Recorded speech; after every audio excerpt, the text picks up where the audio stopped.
Hello friends, boondi பொரிக்காமல் ரொம்ப டேஸ்டியாக ரொம்ப ஈஸியாக லட்டு எப்படி செய்கிறதுன்னு பார்க்கலாங்களா. அதுக்கு கடாயில் 1 கப் அளவுக்கு வெள்ளை சர்க்கரை சேர்த்துக்கலாம். அதே கப்பில் அரை கப் அளவுக்கு தண்ணி சேர்த்துக்கலாம். இந்த லட்டு செய்கிறதுக்கு பாகுப்பதம், கம்பிப்பதம் இதெல்லாம் எதுவுமே தேவையில்லை. அடுப்பை மீடியம் ஃப்ளேமில் வச்சுட்டு நல்லா மிக்ஸ் பண்ணி விட்டுக்கலாம். சர்க்கரையெல்லாம் நல்லா கரைஞ்சி நல்லா கொதிக்கிற ஸ்டேஜ் ஆகணும். இந்தளவுக்கு கரைஞ்சி வந்து ஒரு 2-3 நிமிஷம் நல்லா கொதிக்கணும். நம்ம வந்து கையில் தொட்டு பார்த்தோன்னா லைட்டாக பிசு பிசுன்னு ஒட்டணும். இந்த மாதிரி. இப்போது நம்ம அடுப்பை ஆஃப் பண்ணிடலாம். ஆஃப் பண்ணிட்டு அதில் ஃபுட் கலர் சேர்த்துக்கலாம்.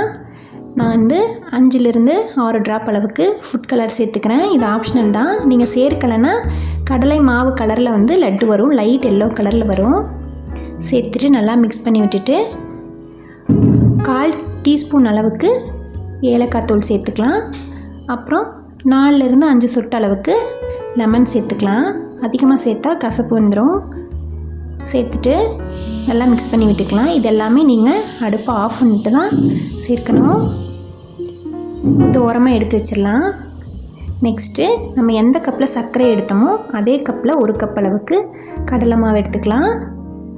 அதை வந்து கொஞ்சம் கொஞ்சமாக தண்ணி விட்டு நல்லா மிக்ஸ் பண்ணிக்கலாம். ரொம்ப தண்ணியாகவும் இருக்கக்கூடாது, ரொம்ப திக்காகவும் இருக்கக்கூடாது. மிக்ஸ் பண்ணிக்கலாம். கட்டியெல்லாம் எதுவுமே சேராமல் பஜ்ஜி மாவு பதத்துக்கு மிக்ஸ் பண்ணிக்கலாம். இந்தளவுக்கு இந்த பதத்துக்கு மிக்ஸ் பண்ணிக்கோங்க.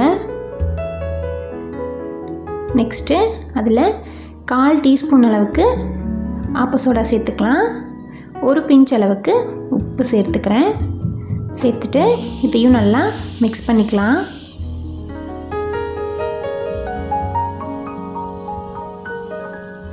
நல்லா மிக்ஸ் பண்ணிட்டு ஒரு கடாயில் எண்ணெய் ஊற்றிக்கலாம். எண்ணெய் சூடானதும் கரண்டியில் மாவு எடுத்து இந்த மாதிரி ஊற்றிக்கலாம். இதுக்கு வந்து பூந்தி பொரிக்க தேவையில்லை, இந்த மாதிரி ஊற்றிக்கலாம். ஒரு சைடு வெந்ததுக்கப்புறம் லைட்டாக மேலெல்லாம் அமுத்தி விட்டு இன்னொரு சைடு திருப்பி போட்டுக்கலாம்.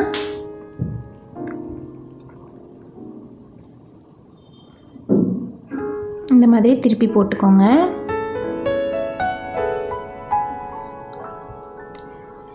அவ்வளோதாங்க. இதே மாதிரி நம்ம கரைச்சி வச்சுருக்க மாவு எல்லாத்தையும் எண்ணெயில் போட்டு எடுத்துக்கலாம். இந்த அளவுக்கு எடுத்துக்கோங்க.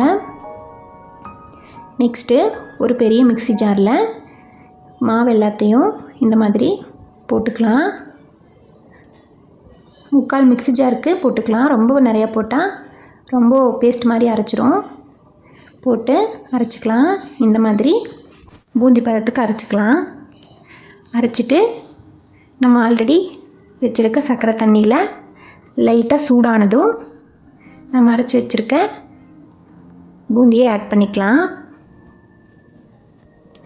ஆட் பண்ணிட்டு நல்லா மிக்ஸ் பண்ணிகிட்டே இருக்கணும். அடிப்பிடிக்காமல் பார்த்துக்கணும். நல்லா கரைஞ்சி கொதிக்கிற ஸ்டேஜ் ஆனதும் அதில் ஒரு 10 முந்திரி பருப்பை உடச்சி சேர்த்துக்கிறேன். அப்புறம் 2 கிராம்பு சேர்த்துக்கிறேன். கிராம்பு சேர்த்திங்கன்னா லட்டுக்கு ஒரு நல்ல ஃப்ளேவர் இருக்கும், நல்லா வாசனையாக இருக்கும். அதிகமாக சேர்த்துறாதீங்க. சேர்த்துட்டு நல்லா மிக்ஸ் பண்ணிக்கலாம். இந்தளவுக்கு கொஞ்சம் கெட்டியானதும் நம்ம அதில் 1 டேபிள் ஸ்பூன் அளவுக்கு நெய் சேர்த்துக்கலாம்.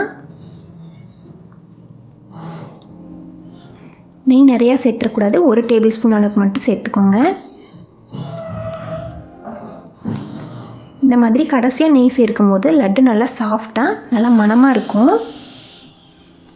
சேர்த்துட்டு நல்லா மிக்ஸ் பண்ணிகிட்டே இருக்கலாம். இந்த அளவுக்கு நல்லா கெட்டியானதும் அடுப்பை ஆஃப் பண்ணிடலாம். ஆறுனதுக்கப்புறம் லேசான வெதுவெதுப்பான சூட்டில் நம்ம லட்டு பிடிக்க ஸ்டார்ட் பண்ணிடலாம். இப்போ பார்க்க லைட்டாக பதமாக இருக்குது. கொஞ்ச நேரம் ஆகும்போது நல்லாவே கெட்டியாயிரும். கண்டிப்பாக ட்ரை பண்ணி பாருங்கள். வீடியோ பிடிச்சிருந்தா சேனலை சப்ஸ்கிரைப் பண்ணுங்கள். தேங்க்யூ.